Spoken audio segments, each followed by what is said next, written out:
Hej, mit navn er Emil, og jeg er bartender nede på restauranten Under i Horsens. I dag der skal vi lave en espresso orgasm. Det første vi gør, når vi laver cocktailen, det er, at vi nedkøler glasset.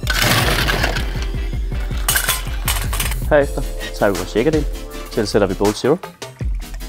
Dernæst tilsætter vi vores mandellikør, Amaretto, som giver en rigtig lækker marcipansmag til selve cocktailen.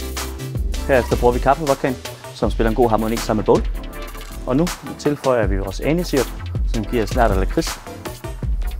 Og til sidst tilsætter vi vores hindbærlikør, som skaber en sødme i cocktailen. Og nu skal der shakes, og det er vigtigt, at man bruger rigeligt med is, så man ikke nedvander cocktailen. Nu tager jeg fine straineren og får de små isflager væk fra cocktailen.